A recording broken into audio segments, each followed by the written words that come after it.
Fidèles téléspectateurs de la télévision Saint-Médégite, le plaisir est pour moi de vous savoir nombreux dans vos petits écrans dans le cadre toujours de notre magazine qui traite des questions tant politiques qu'économiques et pourquoi pas culturelles. Nous avons aujourd'hui le privilège d'aborder deux questions d'actualité qui défraient la chronique politique, surtout au niveau de l'opposition. Et pour moi, c'est un grand privilège de recevoir sur ce plateau un grand mentor des mouvements de libération du Congo, MLC, parti cher à Jean-Pierre Bemba. Avec mon invité que vous allez découvrir dans CP, nous allons aborder les questions et entrer au processus électoral, à l'avenir même du parti de Jean-Pierre Bemba qui est en train de planer un peu. Nous allons aborder certaines questions qui concernent le mouvement de libération du Congo qui autrefois était un parti d'influence, mais aujourd'hui, d'après certains observateurs, est devenu un parti qui n'existe que de nom. Je ne colle pas cette identité au parti de Jean-Pierre Bemba, mais vous allez découvrir le tenant et les aboutissants de toutes les questions politiques très au MLC avec mon invité que je m'en vais saluer. Bonjour l'honorable sénateur Romain Nimi. Bonjour monsieur le journaliste. Tout le privilège est pour moi de vous recevoir sur mon plateau d'émission à caractère politique que vous avez le privilège de suivre ponctuellement. Aujourd'hui, vous me faites le plaisir de venir ici sur ce plateau par mon invitation pour répondre à certaines questions très à l'actualité politique, surtout concernant le mouvement de libération du Congo. Je pars d'abord vous poser la première question pour savoir comment se porte le parti du sénateur Jean-Pierre Bemba. Merci d'abord pour l'invitation. Je vous informe que ce parti se porte très bien. Il a ses rouages pour son fonctionnement, son organisation, et tout cela marche très bien.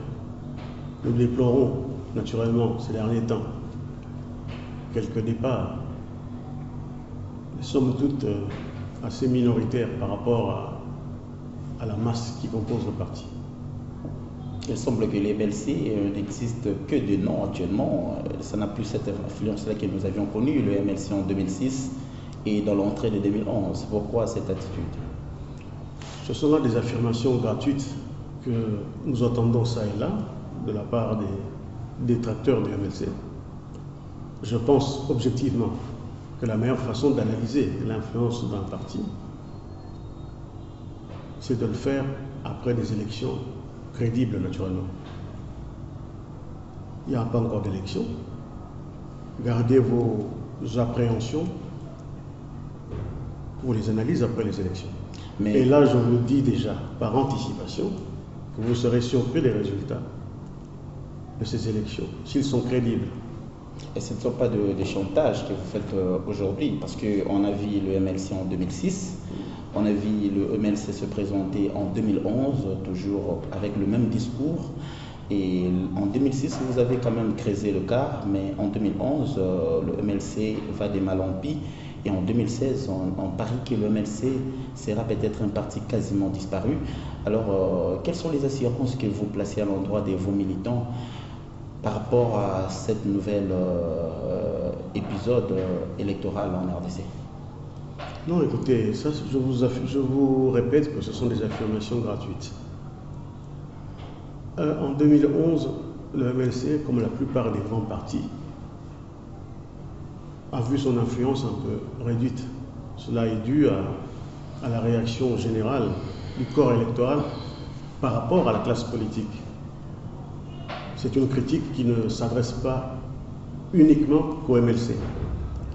Tous les grands partis ont quelque peu vu leur influence s'amoindrir. Mais chez nous, je puis vous dire que ce ralentissement ne traduit pas un recul.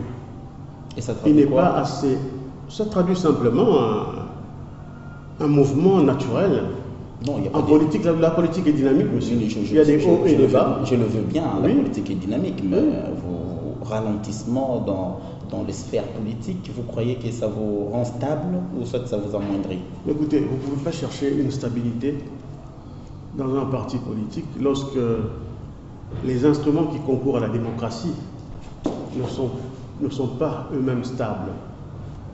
Vous voyez, il faut que, pour arriver à ce stade-là, que nous ayons tous confiance en la CENI en tant qu'instrument indépendant du pouvoir et objectif et transparent dans la lecture des résultats. Il faut que nous soyons tous baignés et imprégnés des principes démocratiques. À ce moment-là, avec ces repères stables, nous pouvons parler de la stabilité de tel ou tel parti politique. Mais à partir du moment où toutes ces constructions sont instables, on ne peut pas chercher la stabilité. Mais en tout état de cause, de manière générale, je suis confiant sur l'avenir politique de mon mouvement. Voilà, vous êtes confiant de la vie politique de votre mouvement, mais de l'avenir politique. Quand vous fustigez le manœuvre dilatoire autrefois entretenu par la commission électorale nationale indépendante, mais quand je vous vois, monsieur le sénateur Romain Nimi, vous êtes le fruit des résultats de la CENI. La CENI a publié vos résultats d'une manière honnête et aujourd'hui vous siégez au Sénat. Alors aujourd'hui, dites-nous, le mouvement de libération du Congo a pris acte, comme tous les autres Congolais, de la publication récente du calendrier global des élections en vue. Donc ça partira de 2015 à 2016, voire même 2017. Alors le MLC ne s'est pas prononcé d'une manière vigoureuse par rapport à ce calendrier. Aujourd'hui, est-ce que vous pouvez, étant que mandataire du mouvement de libération du Congo, vous pouvez vous prononcer quant à ce calendrier? Comment aviez-vous aperçu la publication par rapport aux échéances, par rapport aux dates, par rapport au financement? Écoutez, le trait caractéristique de ce calendrier, c'est la globalité. Vous savez quels sont les problèmes qui ont été posés par notre population ici au Congo. Vous vous rappelez des journées de tumulte à Kinshasa et ailleurs, à l'arrière-pays, tout cela lié à la globalité des élections, peu ou prou. Donc c'est une avancée positive dans ce calendrier, le fait de consacrer la globalité. Malheureusement, nous estimons que ce n'est qu'un règlement partiel du problème. Parce que ce même calendrier est assorti de 23 préalables légales et contraintes, qui peuvent handicaper son exécution. Ces préalables rendent donc ce calendrier hypothétique. Nous pensons que ce n'est pas le moment d'être rigoureux dans l'absolu. C'est simplement le moment d'amener tout le monde à un dialogue franc et constructif autour des enjeux du moment, autour de ce calendrier, sans partage du pouvoir. Parce que je vous vois réagir, le Congolais, quand on parle de dialogue, il pense au partage du pouvoir. Le dialogue est une donne constante de la démocratie. Non, on vous connaît par rapport à cette attitude. Quand vous voulez dialoguer, on a vu ça à Sun City, on a vu ça lors des concertations nationales. Vous vous êtes empressé pour aller dialoguer avec le pouvoir en place, soit avec les animateurs du pouvoir, au fin d'avoir la part du gâteau. Et c'est ce qui a été fait. Le MLC aujourd'hui est récompensé par 3 ministères. Nous avons le ministère, nous avons le ministère de PTNTIC, nous avons le ministère de l'Industrie. Nous avons aussi, laissez-moi terminer, monsieur Romain Nimi, nous avons aussi le ministère de l'Industrie et aussi de l'Urbanisme et Habitat. Et par rapport à cette récompense, vous voulez aller encore au dialogue pour quelle fin? Parce que les gens se préparent pour les élections. D'abord, je dois rectifier ce que vous dites. Le MLC n'a aucun ministère dans le gouvernement de cohésion nationale. Aucun. Les anciens membres du MLC qui ont accepté de faire partie de ce gouvernement l'ont fait à titre personnel. Et se sont de ce fait auto-exclus du mouvement de libération. Mais il jure jour et nuit au nom du MLC. Comment cette contradiction qui n'a pas de nom, M. Romain Nimi? Mais tous ceux qui partent, vous remarquerez que tous ceux qui partent ne peuvent pas affirmer qu'ils ont quitté le MLC. Pour une raison simple, c'est qu'en général, ceux qui sont élus ont peur de perdre leur mandat.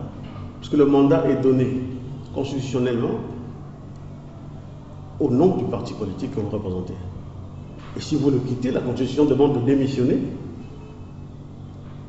Donc vous comprenez aisément que ceux qui partent, même ceux qui visiblement créent des partis politiques, vous les interrogerez et vous diront qu'ils n'ont pas quitté le MLC.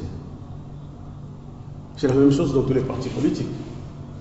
C'est sûrement une question qui doit amener la classe politique à la réflexion et à la recherche sur les solutions adéquates. Et en quoi le MLC, disons, reproche la CENI dans la publication de ces calendriers qui a étalé au moins 11 échéances électorales? Ça, on n'aura plus affaire aux arriérés, on n'aura plus affaire aux élections municipales, locales et urbaines, jusqu'à atterrir à l'élection présidentielle et législative en 2017. Vous ne pensez pas que l'État congolais est en train d'emprunter la voie de la démocratie pour que les choses soient une fois de plus claires? Écoutez, il ne suffit pas de souhaiter une chose pour qu'elle se réalise ou pour qu'elle soit réalisable. Le MLC veut aller aux élections. Je vous dis tout de suite, même demain nous sommes prêts à aller aux élections. Et nous voulons les élections. Mais encore faut-il que ces élections soient crédibles et apaisées. Mais je vous dis que l'organe même chargé de l'organisation des élections publie 23 contraintes. Ce n'est pas le MLC. Mais c'est naturel quand on fait... Mais écoute, non, ce n'est pas naturel. Il y a un adage qui dit qui veut aller loin, ménage ta mouture.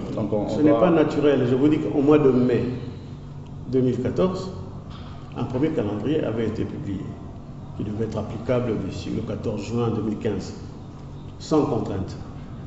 Sans contrainte de la part de la même CENI. Mais ça n'avait pas au moins le même volume. Écoutez, sans contrainte, ils n'ont pas pu la réaliser. Parce que les contraintes, même lorsqu'elles ne sont pas énoncées et qu'elles existent, elles vous empêchent d'avancer. Vous voyez? Et donc ces contraintes sont des conditionnalités, malheureusement, pour l'exécution de ce programme. Il y a un problème de coût des élections, de moyens financiers. 1 milliard, me semble-t-il, pour l'ensemble. Où allez-vous trouver ce milliard? Par quelles ressources budgétaires? Un homme politique ne doit pas se contenter d'énoncer des vœux. Ce qui importe en politique, c'est de mentionner la manière d'arriver et d'atteindre le but, les moyens à mettre en œuvre et où trouver ces moyens. J'aurais été moins inquiet si, depuis 5 ans, dans tous les budgets, moi je vote non au budget, c'est vrai, donc je suis mal placé pour en parler, mais j'en parle quand même. Dans tous les budgets, il était mis de côté une fraction destinée à l'organisation des élections. Ça n'a jamais été fait. Je suis parlementaire, je vous le dis, ça n'a jamais été fait. Il n'y a aucun montant qui a été mis de côté pour l'organisation des élections. Donc nous allons partir de zéro. Et connaissant le fonctionnement de mon pays. Est-ce que, excusez monsieur le sénateur, vous croyez comprendre mieux la question de la CENI que la CENI lui-même, quand la CENI est en train, par le biais de son rapporteur, en train de donner des affirmations que la CENI est en mesure d'organiser les élections parce que les moyens, il y en a. Déjà une grande partie a été décaissé par le gouvernement pour l'organisation de ces élections. Croyez-vous connaître mieux le rouage de la CENI que les membres qui sont au sein de la plénière, au sein du bureau de cette institution d'appui à la démocratie? Mais il ne s'agit pas de ça, monsieur. Il ne s'agit pas de connaître la CENI mieux que ceux qui y sont. Il s'agit simplement de procéder à des analyses responsables devant une situation. Vous ne pouvez pas m'enlever le droit d'analyser froidement les situations politiques de mon pays. Je le fais en toute indépendance. Même si M. Malouane pourrait connaître mieux la CENI que moi, ce n'est pas mon problème. Mon problème, c'est la réalisation des objectifs fixés. Et je pense qu'en l'état actuel de nos moyens, c'est Et ces résultats sont hypothétiques. Je vous informe d'ailleurs que ceux qui financent les élections, en réalité, et les seuls qui les financent et qui ont les moyens de le faire, c'est-à-dire les étrangers, ont également posé des conditionnalités. Et donc le gouvernement sera en face de ses responsabilités pour financer, en dehors de l'élection présidentielle et législative, pour financer les autres modes électifs. Dernièrement, vous avez décrié quelques manœuvres au sein du mode de fonctionnement de la Commission électorale nationale indépendante auquel vous, le mouvement de libération du Congo, vous avez soupçonné la CENI d'infiltrer certaines personnes pour créer des manœuvres dilatoires dans le fonctionnement même de cette institution. Qu'en est-il? Bon, écoutez, au-delà des manœuvres dilatoires, parlons de l'administration de la CENI. Allons-y. Il y a un problème fondamental au niveau de l'administration. Comprenez bien que la CENI est le garant de la crédibilité démocratique des élections. C'est donc un instrument substantiel qu'il ne faut pas négliger. Et c'est maintenant qu'il faut poser les bases de la transparence de la CENI. Or, l'administration de la CENI est hors la loi. Elle est hors la loi d'abord. Quand vous regardez le mode de recrutement pour des postes stratégiques, ce mode de recrutement devait se faire par appel d'offres, même international. C'est ça qui est prévu. Mais ce n'est pas ce qui se passe. Qu'est-ce qui se passe? On engage, soi-disant pour des intérims, donc pour des durées courtes et précaires, on nomme des gens, des postes de responsabilité. Et comme toujours au Congo, la précarité devient éternelle. Ces gens sont là, en fait, en dehors des formalités prescrites par le constituant pour occuper ces postes. Et nous assistons progressivement au développement malheureux de l'influence de certains partis politiques. Je ne veux pas citer le MSR ici, dont M. Malmont est le fondateur, qui a les moyens, progressivement, de contrôler la CENI. Où est l'indépendance dans ce moment-là? Or, l'indépendance est un préalable substantiel. Et donc, moi, je suis d'avis qu'il faut remettre de l'ordre juridique, administratif au sein de la CENI pour rassurer tous les acteurs politiques, d'autant que les échéances à venir nous appellent à tourner une certaine page politique. Vous ne pensez pas que vous, étant que politique, vous entrez dans l'administration d'une institution indépendante qui est la CENI, qui est libre aussi, comme... De violer la loi. Non, pas de violer la loi, je ne me prêtais pas à votre qualification. Et pas de violer la loi, mais de fonctionner en toute indépendance, la CENI. Mais oui, mais personne...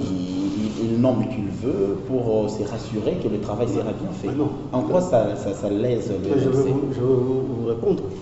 Toutes les précautions avaient été prises lors de la création de la CENI pour que justement ces nominations ne se fassent pas de cette manière. Les précautions avaient été prises pour la transparence de l'institution. Et ne me dites pas que l'irrespect de ces précautions constitue un droit de la CENI. Personne n'a le droit de violer la loi. Le citoyen n'a le droit que d'obéir à la loi, pas de la violer. Alors je leur conteste ce droit-là, donc, et j'estime qu'ils doivent remettre de l'ordre dans la machine pour rassurer tout le monde. Il ne s'agit pas de rassurer le MLC, il s'agit de rassurer la classe politique dans son ensemble. Alors, monsieur le sénateur, il y a aussi une question au sein du mouvement de libération du Congo qui fait sensation depuis un bon bout de temps concernant le fonctionnement même du MLC.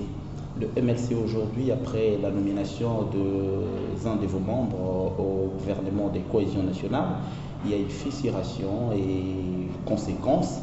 Il y a eu Mme Eve Bazaïba au poste du secrétaire général en remplacement de M. Thomas Louaka qui demeure, d'après le ministère de l'Intérieur, le secrétaire général, parce que le ministère l'atteste.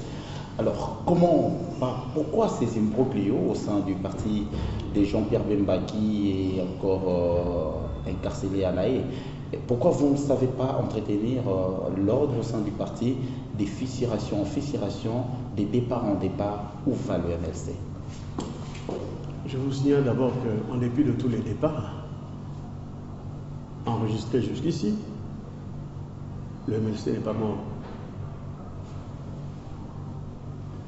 Et les fissurations dont vous parlez n'ont de vie que dans votre esprit. Dans la réalité, moi je suis du MLC, nous n'avons aucune fissuration. Mais non, mais quand on voit... je vous explique, écoutez-moi. Monsieur le sénateur, s'il vous plaît, quand on voit Jean-Pierre, comment François Momba parti... Mais lui aussi il était parti avec le MLC. Vous l'aviez affirmé dans vos organes de presse. Vous affirmiez alors qu'il y avait 2 MLC. Nous attendons toujours l'émergence du MLC de François Momba. Maintenant, vous en créez un autre, et ce n'est pas un jeu nouveau dans le paysage politique congolais. Mais ça ne vous fait pas sérieux. Nous avons connu les 2 impairs. Nous avons connu... C'est une pratique constante de la part du pouvoir que d'essayer de fragiliser les partis. Non, mettez les pouvoirs hors de cela, parce que je n'ai vu aucun membre du pouvoir venir au MLC pour créer cette fissuration. Écoutez, je vous répète qu'il n'y a pas de fissuration au sein du MLC. Il y a un secrétaire général, Mme Ève Bazaïba. Il y a un bureau politique. Il y a l'organe des fondateurs. Il y a un comité exécutif. Et tout fonctionne selon les statuts du MLC. Certains membres ont pris la liberté d'entrer dans le gouvernement, c'est de leur responsabilité. C'est un choix politique qui n'est pas forcément mauvais, grand bien leur face. Qui était conventionnel quand même lors des concertations nationales. Non, je vous informe qu'en ce qui concerne le MLC, les choses étaient très claires. Le bureau politique, M. Bemba lui-même, ont toujours affirmé de manière claire, et M. Douaka le sait, que le MLC ne peut pas être absent des débats nationaux. Lorsqu'il y a un débat national, on peut échanger, même avec le pouvoir, le MLC est présent, il échange. Mais qu'il n'est pas question de partager le bilan de M. Kabila, qu'il doit assumer devant la population, en terminant tout son mandat sans le MLC. C'est clair. Il n'y a jamais eu d'ambiguïté. Et malgré cette clarté, ce qui est leur droit en tant que citoyens, certains membres du parti ont jugé utile de le quitter. Et M. Bemba en a tiré les conclusions qui s'imposent. Mais il y a 2 blocs qui se sont constitués au sein du MLC. Il n'y a pas de bloc. Le bloc El Thomas Louaka et le bloc El Bazaïba, que vous partagez la vie. Non, c'est ce que vous aimeriez faire croire. Non, il n'y a pas de bloc. La presse parle de cela. Oui. Et nous sommes la presse, oui. Nous sommes le 4e pouvoir, nous sommes au cœur de l'information. Nous allons auprès de Thomas Louaka, c'est le même discours. Nous allons chez El Bazaïba, c'est le même discours. Mais rentrer encore chez François Momba, pourquoi vous vous arrêtez à Thomas Louaka? Non, parce que François Momba n'allait pas nier ça, encore moins ignorer. Je n'ignore rien. Je n'ignore rien. Je constate simplement que M. Louaka a fait ses déclarations. Il a sa position. Il prétend ne pas avoir quitté le parti et il prétend être soutenu par M. Jean-Pierre Bemba. Nous avons des lettres de M. Bemba, officielles, qui disent le contraire. Nous verrons où cela mènera. Je vous signale simplement que ce n'est pas la première fois que ça arrive. Il faut vous poser aussi la question de savoir pourquoi le MLC est toujours courtisé. Parti moribond, parti mourant, mais comme par hasard, ce sont toujours les responsables qu'on puise au sein du MLC. Ça veut dire qu'il y a quand même une certaine valeur. Moi, je suis tranquille, et l'ensemble du parti aussi. Je n'ai absolument rien de personnel contre ces frères qui sont partis. Ce sont des choix politiques, ils ont fait leur choix. Mais maintenant, la machine continue. Oui, bien que la machine continue à tourner, monsieur le sénateur, excusez-moi de vous prendre un peu la parole, mais il n'y a pas longtemps, il y a un quotidien de la place, journal presse écrite, qui a publié un communiqué selon lequel le secrétariat général du mouvement de libération du Congo précise, persiste et signe de l'emplacement du nouveau siège du mouvement de libération du Congo qui se situerait dorénavant au boulevard Triomphal. Mais ça, c'est clair comme l'eau des roches. Quand un secrétaire général, Thomas Louaka, prend Mais cette d'abord, option... vous ne pouvez pas l'appeler secrétaire général, vous savez pourquoi. Quand vous dites cela, vous violez la Constitution. De quelle manière? De quelle manière? C'est que il est dit qu'on ne peut pas faire partie du gouvernement et être secrétaire général d'un parti politique. Ce monsieur à qui vous faites allusion devrait démissionner du secrétaire général pour être en conformité avec les règles juridiques. Ce n'est pas le seul d'ailleurs. Mais ceci dit, ne confondez pas la pluralité des déclarations avec la réalité. Les faits sont têtus. Vous allez assister bientôt à des grandes mobilisations de la part du MLC. Quand vous demandez aux gens dans la rue où est le MLC, il n'y a pas de confusion possible. Et je vous informe qu'au sein du MLC, d'après les statuts du MLC, reconnus par le ministère de l'Intérieur, on ne change pas de siège social comme on entend. Le siège du parti se change par décision du bureau politique, PV à l'appui, ou par décision du président national Jean-Pierre Bemba. Ni l'un ni l'autre n'ont changé de siège qui reste au 6 avenue du Port. Ça veut dire que les changements que l'on prétend avoir effectués ne sont des changements que théoriques, qui ne se reposent pas sur le droit. Donc vous voulez affirmer devant la population qui nous suit à travers le monde que Thomas Louaka n'est plus qu'un figurant au sein du mouvement de libération du Congo? Non, il n'est pas un figurant. Il ne fait plus partie du mouvement de libération du Congo. Vous appuyez encore? Oui, et je vous dis la vérité. Il ne fait pas partie par le choix qu'il a fait. Ce choix le conduit, et d'ailleurs la loi sur l'opposition politique est claire à cet égard. Un membre de l'opposition qui intègre le gouvernement au pouvoir quitte l'opposition. Les choses sont claires. Je n'ai jamais compris pourquoi les hommes politiques sont aussi mal à l'aise pour vivre la vérité et dire la vérité. La chose est simple.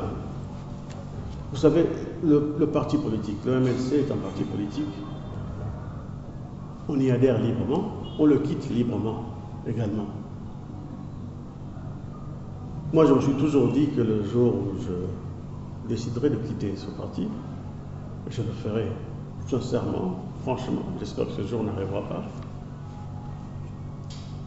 Sans fioriture, sans commencer à jouer sur plusieurs tableaux. Nous avons fait des plaintes, nous avons écrit au ministre de l'Intérieur, Jean-Pierre Bemba lui-même a écrit au ministre de l'Intérieur, et la chose est en cours de règlement. Vous aurez des solutions dans très peu de temps. Voilà, nous aurons des solutions dans très peu de temps. Monsieur le sénateur Romenimi, vous...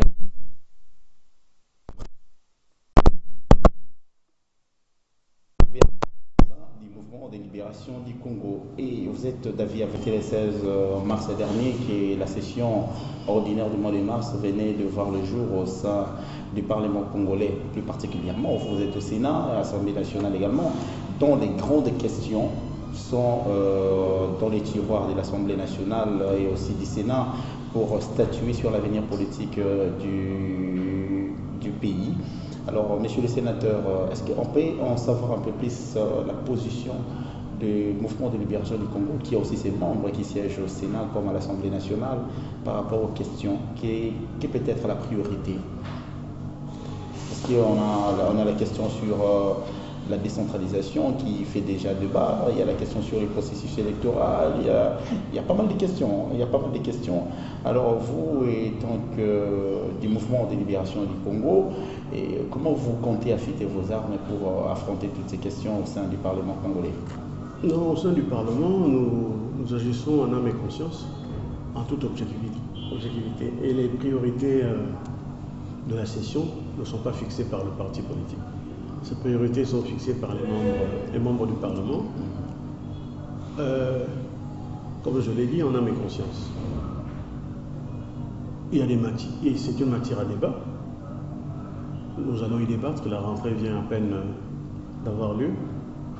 Nous allons en débattre et vous serez progressivement tenus au courant des positions que nous prendrons, comme d'usage, comme à l'habitude. Et comment évolue le procès de votre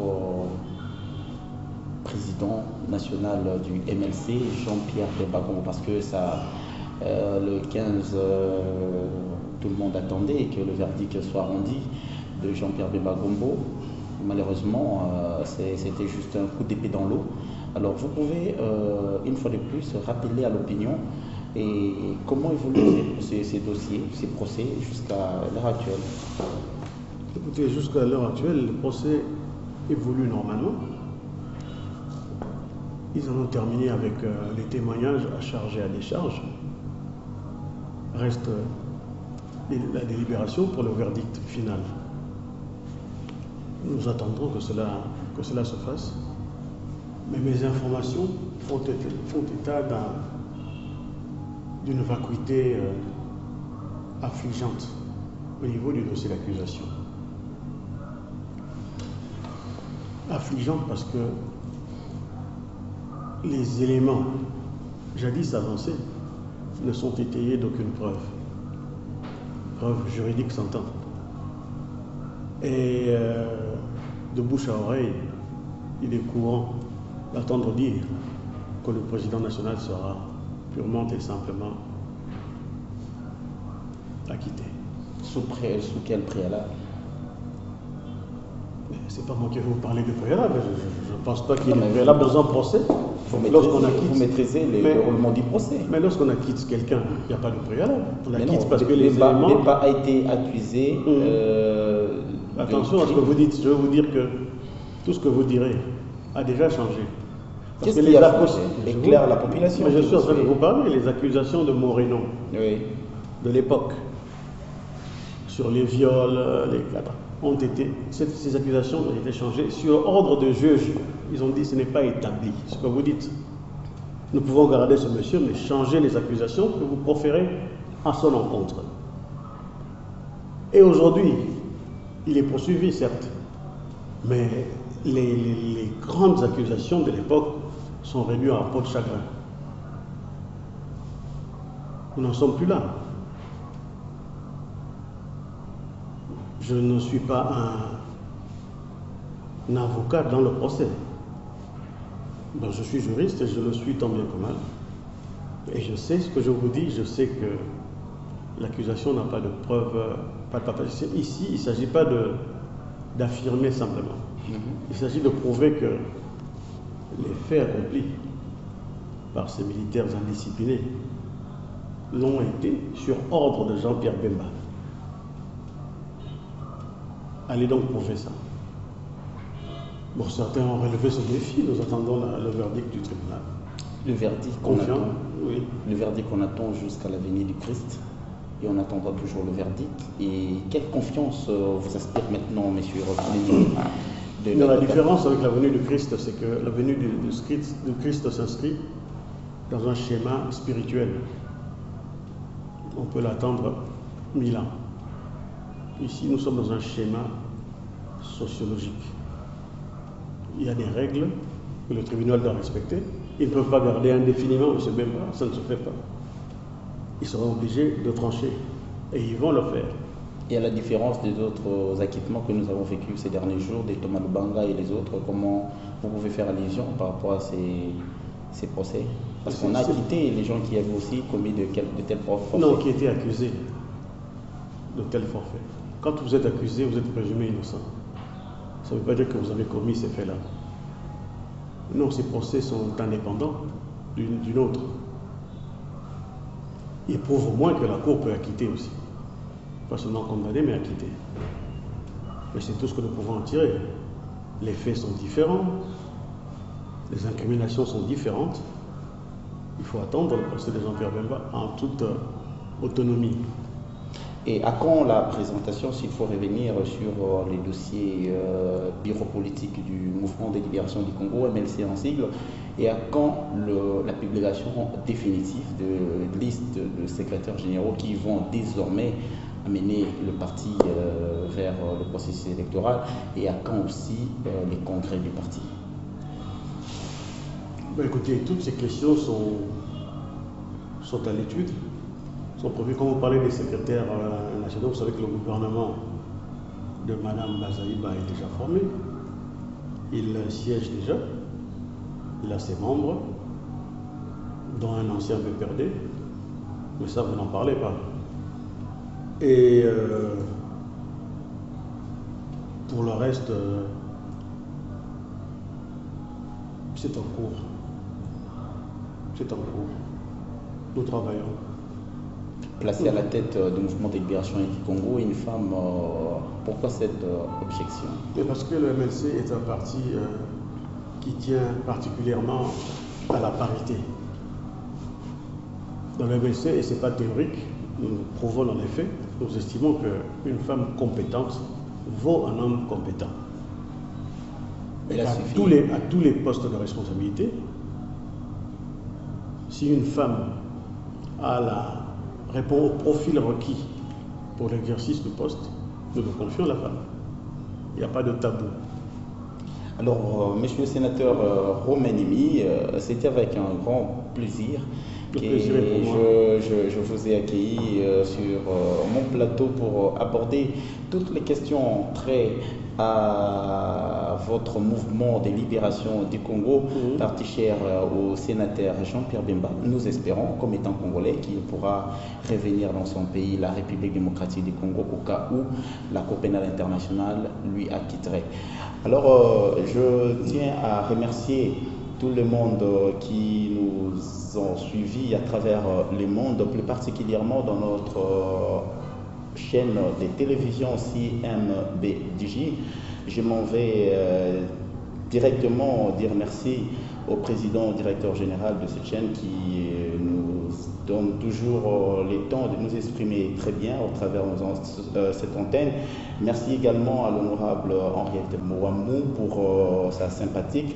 Merci également à toute l'équipe qui m'a tenu compagnie cet avant-midi et je l'espère que vous allez suivre cette émission, vous allez suivre aussi la rediffusion. Tout le plaisir était pour moi, monsieur le sénateur Romain-Nimi. Au revoir. Merci. Au revoir.